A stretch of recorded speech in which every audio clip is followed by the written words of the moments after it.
नमस्कार दोस्तों, सभी भाइयों को राम राम। दोस्तों आज 12 जून 2026 दिन शुक्रवार। चलिए दोस्तों, जानते हैं दिल्ली आज़ादपुर मंडी में आज का प्याज का क्या बाज़ार चला, मंडी में प्याज की कितनी गाड़ियाँ आई, आज के क्या क्या रेट हैं जी। चलिए जानते हैं योगेश शर्मा भाई साहब के पास। दोस्तों बात करें मौसम की, मौसम में दोस्तों नज़ारा आ गया जी। कल रात को 10 साढ़े 10 बजे आंधी तूफान आया, जो 1-1.5 घंटा बरसात भी रही और आंधी तूफान भी रहा। मौसम ठंड हो गया जी। आज की भी दिल्ली में बरसात बताई है और अच्छा मौसम है जी, ठंडा। बिक्री भी अब बढ़ेगी जी। चले जानते हैं आज की क्या रिपोर्ट है, बिक्री कैसी, कहाँ के माल है। योगेश शर्मा भाई साहब के पास। नमस्कार भाई साहब जी। नमस्कार जी। नमस्कार जी। कैसे हो जी योगेश जी? बहुत बढ़िया जी, आप सुनाओ जी। आज की क्या रिपोर्ट है जी? देखो जी राणा जी, जो रिपोर्ट है वो 35 गाड़ी ताजा अराइवल है। अच्छा जी। और कल 33 थी, आज 35 है। ठीक है जी।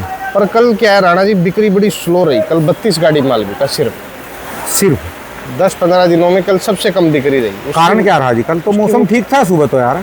ठीक था जी, पर बिक्री थोड़ी स्लो थी। अच्छा जी। आज तो मुझे लग रहा है कि 40-45 गाड़ी, मौसम ठंडा है कि बिकना चाहिए प्याज। ठीक है जी। ऊपर नीचे मिला के सब अराइवल 90 गाड़ी का अराइवल है। इसमें से आप मान के चलो जो ताज़ा गाड़ी आई है, 9 गाड़ी आज एमपी है, 12 गाड़ी पूना, 8 गाड़ी नासिक, 6 गाड़ी राजस्थान। ठीक है जी। 35 गाड़ी ये ताज़ा अराइवल हो गया, 54 गाड़ी बैलेंस के आसपास। ठीक है जी।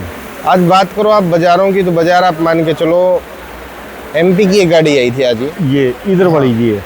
हाँ जी। अच्छा जी। अच्छा। ऑन एवरेज दूसरे वाली खोलनी भी नहीं अभी जी? हाँ जी, ये गाड़ी खुली भी नहीं अभी है? हाँ ये इसके भी लोट खोल रखे हैं जी। अच्छा जी। अलग अलग लोट है, इसके भी खोल रखे हैं। एमपी वाली का क्या बाजार चला जी इसका? देखो जी एमपी के बाजार चले राणा जी, आप मान के चलो आप 15 रुपए से लेके और आप ऊपर में मान के चलो 17 रुपए की पोजीशन। ये एमपी का है? हाँ ये देखो माल हल्के है ना, देखो आप क्वालिटी देखो। कौन से इलाके का है जी ये है जी गुना इलाके का।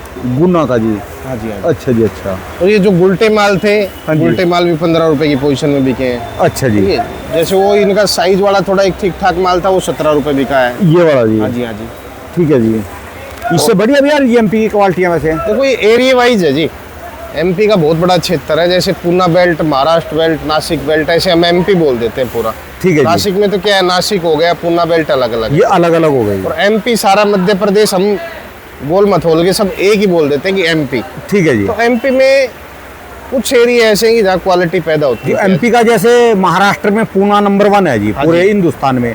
एमपी का कौन सा एरिया ऐसा होता है जहाँ का सबसे बढ़िया प्याज होता है जी? देखो जी एमपी का जो एरिया है सबसे बढ़िया एरिया और जो सबसे पुराना एरिया है, आप मान के चलो शाहजहाँपुर, देवास, उज्जैन, मक्सी और आपका आष्टा क्षेत्र हो गया।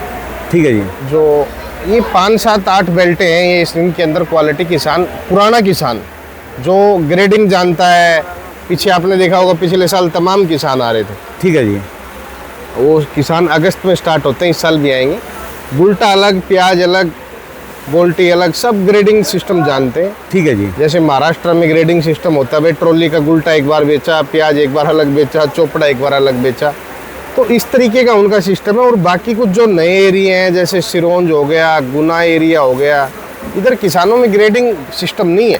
ठीक है। क्या पता लेबर की दिक्कत है या क्या है, पर उधर कोई जैसे आपका ब्यावरा, राजगढ़, सुठालिया, इस एरिया में भी ग्रेडिंग नहीं है। ठीक है जी। तो जब तक ग्रेडिंग सिस्टम, आप थोड़ा सा ग्रेडिंग सिस्टम को अपग्रेड करो जिससे आपकी प्याज बाहर विदेशों में जाए। ये नहीं है कि लक्ष्य दिल्ली आए, दिल्ली का लक्ष्य नहीं है, दिल्ली तो दूर नहीं है। आज तो मुंबई एक्सप्रेस वे अब स्टार्ट हो गया, कहीं कुछ थोड़ा बहुत कोटा टनल के आसपास। दिल्ली आदमी 10 घंटे में मध्य प्रदेश से पहुंच जाता है। ठीक है जी। तो लक्ष्य वो रखो कि हमारा आपका प्याज एक्सपोर्ट लाइन में जाए, और सिस्टमेटिक आप क्वालिटी की ग्रेडिंग, ये सब चीज़ें ज़रूरी है। बात करें अब बाज़ारों की, तो आप मान के चलो एमपी के बाज़ार मंडी में 15 रुपए से लेके और ऊपर में 20 रुपए तक की पोजीशन। 15 से 20 रुपए एमपी वाले? दो क्वालिटी के माल है। 15 रुपए गुलटे अच्छे बढ़िया, जो मीडियम गुलटे आ रहे हैं वो बिक रहे हैं। ठीक है जी। जो एवरेज प्याज है 16 रुपए 17 रुपए की पोजीशन है। जो अच्छे प्याज है वो 18 रुपए से लेके 20 रुपए की पोजीशन। अच्छे मतलब पत्ती कलर वाले 18 रुपए से, बढ़िया प्याज 18 से 20 रुपए। ठीक है जी। ठीक है। इसके बाद हम पूना की बात करें तो राणा जी पूना मंडी में आप मान के चलो 16-17 रुपए से लेके ऊपर में वही 22 रुपये तक की पोजीशन है। 16-17 से 22 रुपये पूर्ण हो गए। ऊपर हाईएस्ट 22 ही है।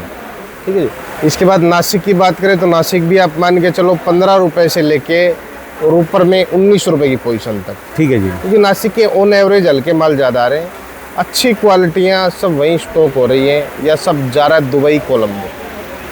अभी आज मैं आपको पहले बाज़ार बताता हूँ सारे, इसके बाद आप राजस्थान की बात करोगे तो राजस्थान मंडी के अंदर आप मान के चलो 15 रुपये से लेके और ऊपर में 18 रुपये की। ठीक है तो जी। ज़्यादा एक्स्ट्रा क्वालिटी आ जाए 19 रुपये। इसके नीचे भी किसी के हल्के भारी आ रहे हैं 12, 13, 14 रुपये भी, जो हल्के जैसे चोपड़े वोपड़े माल है 12, 13, 14 रुपये की पोजीशन में भी प्याजें हल्की बिक रही है।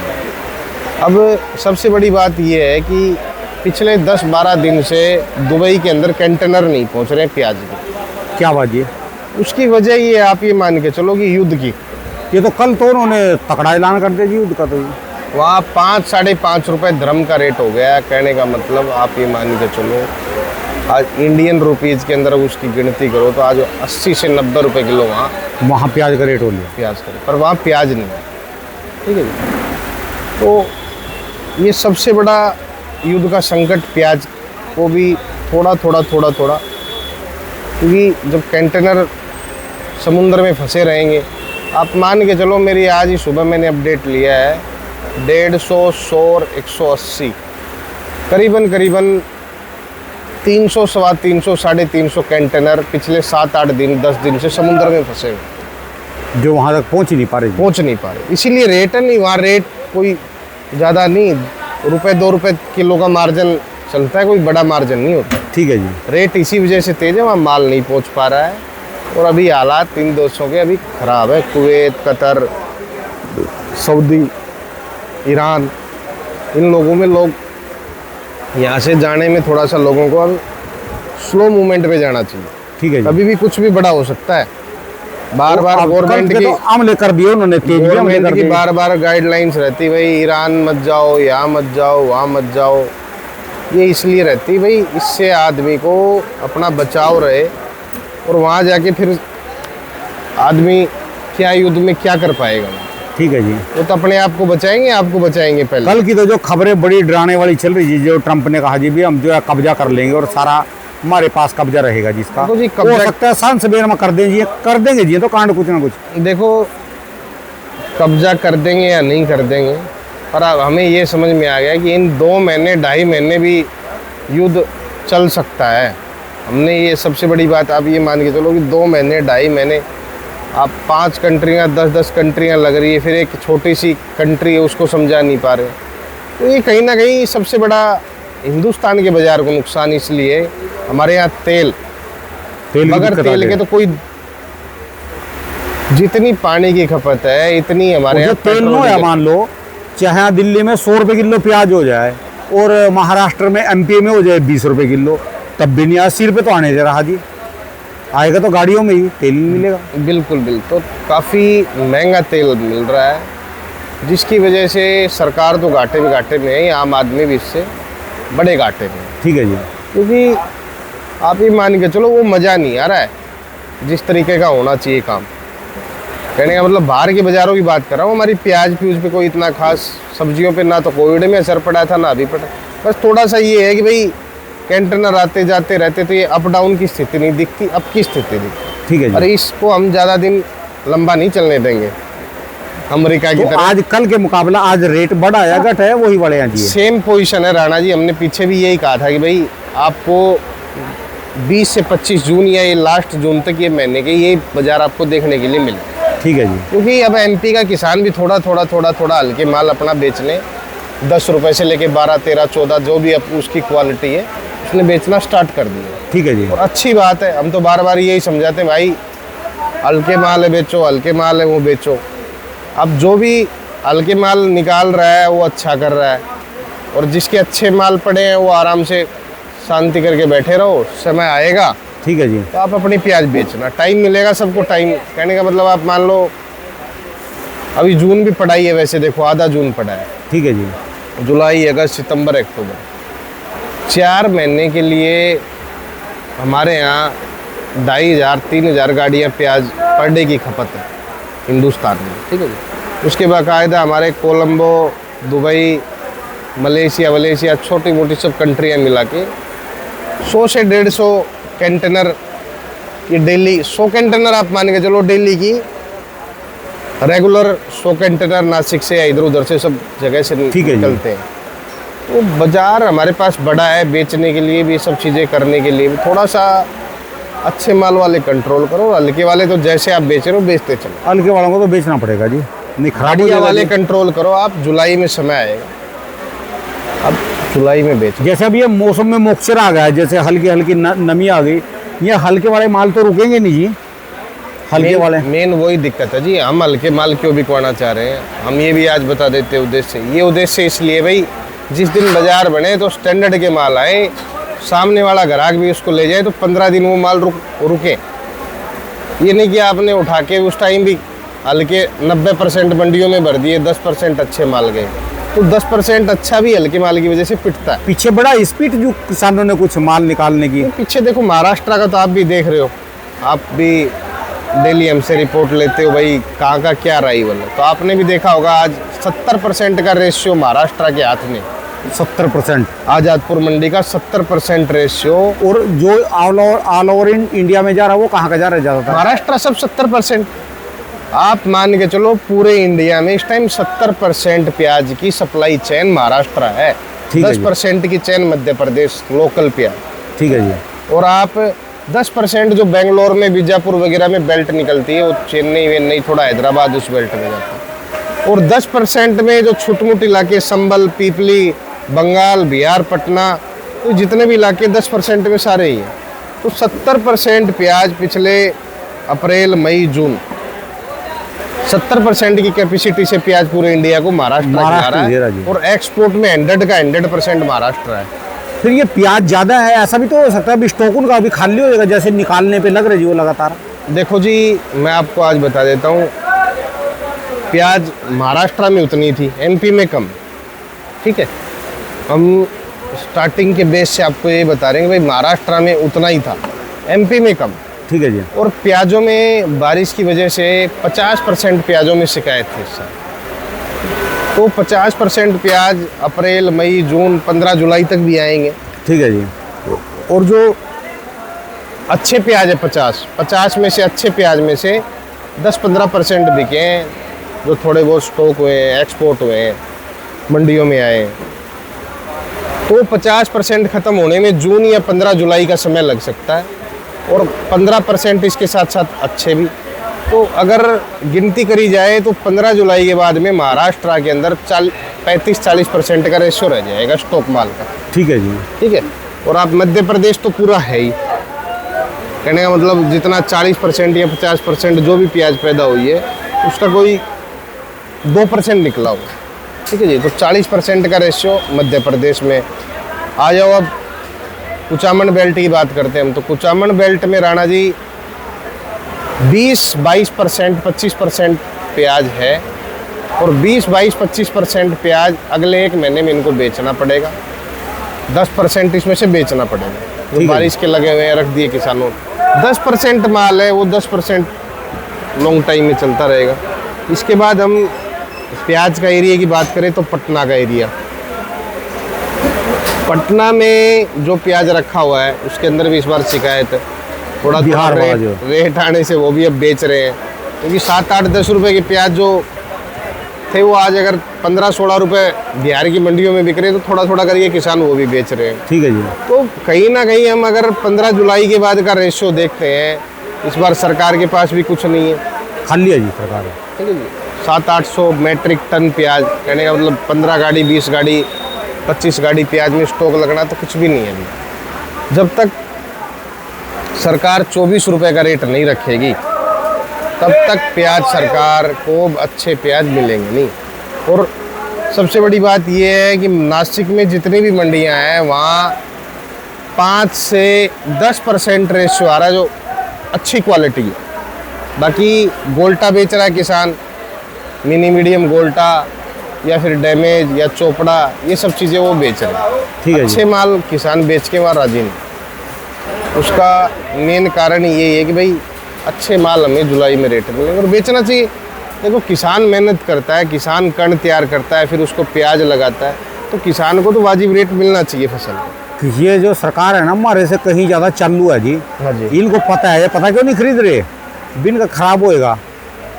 जो ये युद्ध ना रुका और एक्सपोर्ट ना हुआ, सरकार को पता भी मारा रखने या ना रखने से कोई फर्क नहीं पड़ेगा। जो कमी पड़ती है ना वो तो एक्सपोर्ट से पड़ती है, जो अभी तक एक्सपोर्ट में जाता होता है ना ये तो कमी पड़ती है। इनको पता जी खराब है अच्छा है इनके पास है, बेचना पड़ेगा। तो कोई ज़रूरी चीज़ कोई है सरकार को रखना, हम तो कहते सरकार ना रखे इसको। भाई किसान को फसल का रेट अपना वाजिब मिले। ठीक है जी। क्या जरूरत है सरकार को 500-700-800 करोड़ रुपए नुकसान करने की, कोई ज़रूरत कोई है? कोई जरूरत नहीं है जी। और बात रही है राणा जी एक्सपोर्ट, जिस हिसाब से हालात लग रहे हैं अभी, जो कंटेनर रुक रहे हैं इधर उधर करके, तो एक्सपोर्ट आने वाले समय में बढ़ेगा घटेगा नहीं। उसका कारण ये है कि खाएंगे तो पब्लिक तो बड़ी रहेगी। पब्लिक तो अंदर मकान में रहेगी खाएगी, तो क्या होगा गैपिंग के साथ टाइमिंग मिलेगा। भाई महीने में इकट्ठा माल पहुंच गया तो 20 दिन चलता है, उनके पास स्टोर है। ठीक है जी। हमारे यहाँ आज भी मैं बता देता हूँ सरकार का ध्यान है रोडों पे, बिजली पे, पानी पे, बसों पे कि भाई एयर कंडीशनर बसें चलाएं। मंडियों पे ध्यान नहीं है सरकार। मैं इसलिए कह रहा हूँ, आपने देखी होगी बारिश हल्की सी हुई है, कचरा, ये चीज़ें रसोइयों में रखने लायक होती हैं, तो इन चीज़ों पे तो डस्ट प्रूफ पूरा पैकेट बंदी बाहर के हिसाब से हमारे यहाँ मंत्री चले जाते। मुझे तो नहीं लगता कि वो कहीं घूम घाम के वैसे होटल में मनोरंजन करके आ जाते हैं। ठीक है जी। तो ये कहते हैं डेवलपमेंट करो डेवलपमेंट करो, मंडियों का डेवलपमेंट नहीं है। आप देख रहे हो 1972-74 में मंडी ये स्टार्ट हुई और आज मुझे लग रहा है कि 50 साल ये मंडी पार कर गई। ठीक है जी। तो कोई नया कुछ नया कोई डेवलप तैयार नहीं हुआ। उस ज़माने में अच्छी मंडी बनी थी जब 1960 में इसका नक्शा बनना स्टार्ट हुआ हो। उसके बाद तो सरकार ने तो इन 50 सालों में जो भी सरकारें आई, शर्मा जी ने थोड़ा बहुत इसका सुधार करवा दिया है। जो जिनके हाथ की सड़कें बनी ना हरजिंदर शर्मा जी की, देखो जी मेन क्या जो ही था, चल रही अभी तक दोबारा किसी पे एक ही ईंट नहीं लगवाई गई। मेन क्या था शर्मा जी का, क्या था मैं बता देता हूँ। जब तक एक व्यापारी बैठता है ना सीट पे, बड़ी सीट पे, तो उसको काफ़ी अनुभव होता है कि भाई मंडियों में हमें क्या करना है क्या नहीं करना है। तो उनको तो हर चीज़ की नॉलेज है मंडी में भाई। और अब ये पिछले 10 साल से केजरीवाल जी, और अब साल 1.5 साल से मंडी में सीट अब भी नहीं मिल रही बीजेपी के आने। ठीक है जी। तो 11-12 साल में मंडियों के अंदर कोई काम नहीं हुआ। काम क्या नहीं हुआ, आप ये मान लो हर जगह कोई रेडी लगा रहा है, कोई नॉन वेज बेच रहा है, कोई केले बेच रहा है। 12 साल हुए थे मोबाइल आए जी, सारी टेक्नोलॉजी 12 साल के बाद आई। एंड्रॉयड फोन सब ले 14 में आने शुरू हुए। ज़्यादातर लोगों ने जो है ना 2014 में ही मोबाइल लिए जी। मैंने भी जो एंड्रॉयड मोबाइल है सबसे पहला 2014 में लिया। उससे पहले हमारे पास नहीं था, कीपैड वाले चला रहे थे। देखो जी उसके बाद तो यहाँ पर कोई तरक्की नहीं हुई जी बिल्कुल भी। मैं वही कह रहा हूँ कि भाई मंडी के अंदर सबसे बड़ी बात क्या है, तरक्की इसलिए नहीं हुई कि मंडी के मतलब का आदमी नहीं बैठा सीट पे। जिस आदमी को सीट पे बैठाएगा उसको मंडी की नॉलेज ही नहीं, वो आदमी क्या काम करेंगे। ये तो आप मान के चलो मेरे ख्याल से 10-12-15 साल चेयरमैन रहे तो इनको अनुभव था मंडी का। जो टिन्ने ने लगवा दी, जो गलियां बनवा दी, वही की वही, एक ईंट नहीं इनके पास लगी जी अभी तक। देखो जी 12-13 साल में कुछ नहीं हुआ। ठीक है जी। नए नए मंडी में नेता आ गए, नए नए सब। ये नहीं कि भाई मंडी में हम रसोइयों में ये चीज़ें खाते हैं। प्याज तो फिर भी चलो, एक प्याज आलू फ्रूटों को तो फिर आप तो फिर भी यहाँ बैठे मेरी देखभाल से, मेरे जूते क्या दिखाऊं मैं लोगों को भी, मेरे कपड़ों पे ये मंडी क्या कल की बरसात हुई ना, मेरे कपड़ों का क्या हाल हो रहा जी इस समय चल के। राणा जी पूरी मंडी पैक होनी चाहिए। ठीक है जी। ये पूरा कहीं बारिश भी हो तो मंडी के अंदर एक बूंद पानी ना आए। चलो अब जो है ना किसानों को जागरूक करें भी, थोड़ा कम लगाएं। और एक इसके ऊपर भी चर्चा करेंगे, ये जो दहेज का है ना लेना देना दिखाना बंद करना चाहिए नौजवान बच्चे, क्योंकि हमारी वीडियो को नौजवान भी देखते हैं। अब देखो ये बहुत जा पड़ रहा जी। आज राणा जी मैं बताता हूँ आपको, सबसे पहला स्टेप है हमारा कि भाई प्याज किसान अगले साल और 10% 15% महाराष्ट्र के किसान भी कम लाए। ठीक है जी। आपके पास बहुत ऑप्शन है, अंगूर है, अनार है, क्योंकि मैंने सारा एग्रीकल्चर एरिया महाराष्ट्र का देखा हुआ है।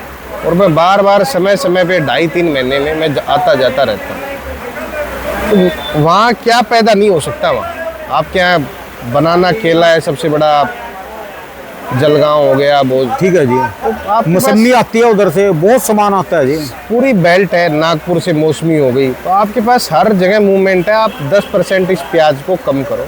मेन तो महाराष्ट्र का अनार है जी, 12 महीने चल रहा है। बिल्कुल, अनार है, अंगूर है जी। अंगूर अमरूद का है। तो देन ही महाराष्ट्र है, मेरे ठीक है ख्याल जी। से और तो कोई स्टेट है नहीं कि जो अंगूर की पूर्ति हिंदुस्तान की करता हो। पूरा का पूरा महाराष्ट्र ही है जी। तो आप इन चीज़ों की तरह मूवमेंट दिखाओ कि भाई इन चीज़ों में, प्याज में क्या है, 8, 10, 12 रुपए की आइटम में कोई, इसको तो वो आइटम बनाओ कि नाम से बिके। ठीक है जी। आपका ये आइटम नहीं है, हमारा आइटम नहीं है, आपका ये आइटम कि आपका मंडियों में जाके स्टार्टिंग बेस से 20-25 रुपए किलो बिके। और आज रसोइयों में 30, 40, 50 रुपए किलो। आज आदमी एक समोसा खा जाता है जी 50 रुपए का। हाँ, रोटी इसके बिना अच्छी नहीं लगती लोगों को। बिल्कुल। पराठा प्याज का खाना, और रेट में कुछ भी नहीं है। सेकंड पर्सन आपने उठाया जो दहेज प्रथा का है। देखो, शहरों में ये चीज़ें कम होती जा रही हैं, ये चीज़ें आज भी गाँव में गंभीर बनी हुई हैं। बहुत ज़्यादा, बहुत दबाव है जी लोगों पे, बहुत ज़्यादा दबाव। ये चीज़ें आप मान के चलो, लोगों को सुधारनी चाहिए। गाँव के अंदर जो भाई आप सोना दे रहे हो, ले रहे हो, बंद कर दो सब। नौजवान लड़कों को आना पड़ेगा आगे, इसमें घर वालों को नहीं। घर वाले तो लालची रहेंगे। नौजवान लड़के जिसका साथ चक्कर भाई क्या मैं है? नहीं लूंगा जी, सीधी सी बात है। राणा जी, आजकल चक्कर क्या है, लेता कोई नहीं है। आज मैं बता देता हूँ, हरियाणा और राजस्थान, इस 2 स्टेटों में सरकारी नौकरी का आंकड़ा बहुत बड़ा है। कहने का मतलब, केंद्र में भी आप जाओगे या आर्मी के अंदर भी आप जाओगे, हरियाणा, पंजाब, हिमाचल, और ये मुझे लगता है कि फोर्स में भी इनकी हिस्सेदारी कहीं ना कहीं 30 से 35% चारों ठीक है स्टेट जी। की हो। तो आज जब एक आदमी गांव के अंदर नौकरी लग जाता है सरकारी, तो उसके यहाँ फिर उस रिश्ते आने स्टार्ट होते हैं। वो लोग कहते हैं जी गाड़ी दे देंगे, ये कर देंगे, वो कर देंगे। तो ये चीज़ें कहीं ना कहीं हमारे नौजवान जितने भी जवान बॉर्डर पे खड़े हैं, ये चीज़ें आपको शोभा नहीं देती। आप एक ऐसे घर में जाओ जहाँ पढ़ा लिखा परिवार और आप गरीब आदमी की हेल्प कर पाओ, एक आदमी दूसरे की हेल्प कर पाओ। ठीक है जी। ये चीजें क्या है, गाड़ी गुड़ी क्या है, गाड़ी गुड़ी फाइनेंस पे थोड़े आती है। बहुत दिन मार 20,000 अलमारियों में 30,000 रखा गाड़ी रहेगा, सौदे और पैसे और वो सोना। तो सोना भी हमारे यहाँ राजस्थान या हरियाणा के अंदर, हिमाचल, पंजाब में काफ़ी ज़्यादा यूज करा जाता है। बे रखा तो लॉकर में, अलमारी में बेच थोड़ा सकते हैं उसको। राजस्थान का तो ये लगा लो आप, राजस्थान के अंदर तो एक एक शादी में, आज की मैं आंकड़े बता रहा हूँ, 30 तोड़े से 50, 60, 70 तोड़ा आज भी शादियों में सोना लगे। बताओ जी, उनको देख के जिस पर नहीं है उसके गरीब की तो जमीनें भी लेंगी जी। हाँ, तो इस चीज़ को थोड़ा सा मूवमेंट समझना चाहिए भाई, ये चीज़ें चेंजिंग करनी चाहिए। पढ़ाई लिखाई पे ज़्यादा ध्यान दो। मैं तो ये कह रहा हूँ भाई, ऐसा कुछ लेके आओ कि इंडिया में नौकरी को भी छोड़ो आप, या आप एक व्यापार लेके आओ, एक सिस्टम बनाओ। आप अगर कॉलेज में स्टडी साथ कर रहे हो, देखो मैं तो कॉलेज जाने का मेरे को तो सौभाग्य नहीं मिला, मैं तो स्कूल के बाद ही डायरेक्ट मंडी आ गया 12th ठीक है के बाद। जी। जो बात है डायरेक्ट, इसमें क्या, तो जो लोग जा रहे हैं और वो अच्छी डिग्री लेके आ रहे हैं, अच्छा पढ़ रहे हैं, तो आप ये मत सोचो भाई हम जाके अडानी के पास नौकरी करेंगे, हम बाहर की कंपनी ट्रम्प के पास नौकरी करेंगे। आप एक ऐसा लक्ष्य लेके आओ कि हम भी एक नई चीज बना दो यहीं पर। हाँ। सबसे हटके, सबसे हटके एक ऐसी चीज़ बनाओ। जैसे आज चाइना आगे, चाइना किस लिए आगे? चाइना इसलिए आगे कि वहाँ के लोगों की मेहनत है। एक प्रोडक्ट बनाता है हर बंदा, हाँ। भी जो अपने देश में भी काम आए और बाहर वाले भी मांगे उसको। मैं यही कह रहा हूँ भाई, देखो मैं तो कॉलेज गया नहीं, मंडी आया हूँ, पर आप लोगों को भी आगे आना चाहिए भाई, नया डेवलप क्या करना है हमें।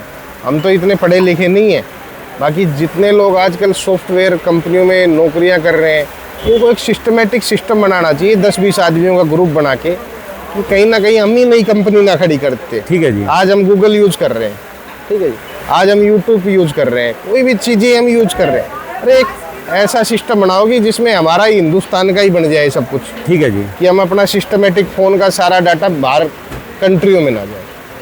वो इसलिए कि भाई मैं ये इसलिए कहना चाह रहा हूँ भाई, आप नई टेक्नोलॉजी लेके आओ। ठीक है जी। ये नहीं कि हमें गुलामी करनी, किसी की नौकरी करनी। मैं एज ए पर्सन हर आदमी को ये कहता हूँ भाई, नौकरी करना एक पढ़े लिखे आदमी के लिए, और जो आदमी 5 लाख रुपए अगर उसको कंपनी दे रही है, तो उससे 50 लाख का खून चूस रही है वहाँ से। ठीक है जी। तो आप कुछ नया करो, नया सोचो। बहुत कुछ है यहाँ, 150 करोड़ की आबादी है यहाँ। क्या आइटम है जो बाहर का इंडिया में बिक रहा है, उसकी मैन्युफैक्चरिंग करो इंडिया के अंदर। गवर्नमेंट भी आपको हर चीज़ में, अब तो आप ये मान लो करोड़ों रुपए का लोन देती है गवर्नमेंट, हर चीज़ में। जिसका क्रेडिट स्कोर अच्छा है, बढ़िया है, तो आप नया बिजनेस सेटअप करो। देखो रिस्क लेना पड़ता है, रिस्क जिंदगी का भी होता है। जब आप पैदा होते हो ना, जब आते हैं लोग यहाँ पैदा होते हैं, जब जीवन जीना सीखते हैं, जो तो रिस्क हर चीज़ का होता है। अपना पढ़ लिख के अपनी अलग कंपनी खोल लो, ऑर्गेनिक फार्मिंग करो और उसको जो है ना ऑनलाइन बेचो, बहुत पैसा है जी, बहुत पैसा हम है। यही कह रहे हैं भाई, हमारा उद्देश्य ये है कि भाई जो नई पीढ़ी आ रही है और नया एग्रीकल्चर, नया सिस्टम लाओ, यहाँ एग्रीकल्चर में कुछ नया लेके आओ, मंडियों में कुछ नई डेवलपिंग हो कि भाई ठीक है जी। क्या करा जाए क्या नहीं करा जाए, तो कहीं ना कहीं सरकार भी सुनेगी। बाहर के देश तो आलसी हैं जी, हमारे यहाँ काम करने वाले हैं, कर सकते हैं जी। देखो जी, आज मैं बता देता हूँ आपको राणा जी, बाहर के लोग आलसी हैं पर अपने देश के प्रति वफादार वो। वफादार है। आज मैं मानता हूँ कि ईरान है, ईरान अपने देश के प्रति जितना भी नागरिक है वो वफादार आज खड़ा है, वो है उनके जी। साथ में। पाकिस्तान है, पाकिस्तान का नागरिक पाकिस्तान के साथ खड़ा है। बांग्लादेश का नागरिक उसके साथ खड़ा है। नेपाल का आदमी उसके साथ खड़ा है। इजराइल और का हमारे यहाँ हिंदुस्तान ही एक ऐसा है, मैं किसी फेवर नहीं कर रहा, कांग्रेस के टाइम में भी लोग हिंदुस्तान की खिलाफत करते थे ठीक है जी। और आज भी लोग खिलाफत कर। अरे भाई ऐसी चीज़ क्यों कर रहे हो, ऐसा चीज़ लेके आओ कि हमें अपने ऊपर गर्व हो और ठीक फिर है। हमारे देश के ऊपर गर्व। हम क्यों सरकार पे डिपेंड रहे, किसी पे डिपेंड मत रहो, ना बीजेपी ना कांग्रेस ना और कोई पार्टी। आप एक अपना लक्ष्य अपना बनाओ कि हाँ भाई हम खुद और हमारा देश खुद। ठीक है जी। ठीक। पहले क्या था, आज से 47 से पहले हमारे यहाँ लोगों के प्रति वफादारी थी, देश के प्रति। जब गांव में मेरी दादी बताती थी कि गांव में जब इमरजेंसी का टाइम आया तो एक दूसरे लोगों ने एक दूसरे का साथ निभाया। और अब एक छोटा सा कोविड आया, मैं नहीं समझता इसको महामारी थी इतनी बड़ी कोई, ये लोगों ने बनाई है जानबूझ के। क्योंकि आपने क्या करा, परिवार में रह के आपने लगा लिया भाई कोविड है, इसके नज़दीक मत जाओ। अरे भाई हमारी इम्यूनिटी पावर इतनी मजबूत है, हम बाहर के देशों से ज़्यादा मजबूत हो। सारा कोविड के लड़ने का मसाला रसोइयों में रखा अरे है। लोगों ने पानी नहीं दिया, रोटियां नहीं दी, लोग एक्सपायर हो गए, चले गए अपने एक दूसरे के। आप ये लगा लो डेड बॉडियों तक टच नहीं करा लोगों ने कि भाई जाने दो, हम रिस्क कवर नहीं। ठीक है जी। ये चीज़, इन चीज़ों को मत समझो आप। जड़ी बूटियों का देश है, आज भी आयुर्वेदिक 80% चलता है हिंदुस्तान में। ठीक है जी। कोई कुछ भी कहे, चाहे वो MBBS डॉक्टर पे चला जाए। मैं पीछे का एक मामला बता रहा हूँ अभी आपको। एक मेरे साथ उठने बैठने वाला आदमी, उसके सर में दर्द हो जाता था काफ़ी, और वो दवाइयाँ, बड़े बड़े टेस्ट सब कुछ उसने करा ली, कहीं कामयाब नहीं। उसको किसी ने राजस्थान में बताया कि ऐसे ऐसे तू चला जा भाई, वहाँ वो देसी दवाई देता है, जड़ी बूटियों की दवाइयाँ बनाता है और पैसे भी नहीं लेता। उसमें पता नहीं उसके अंदर दिमाग में कोई कीड़ा था या क्या चीज़ थी, नस में इतना सर फटने को होता था पूरा।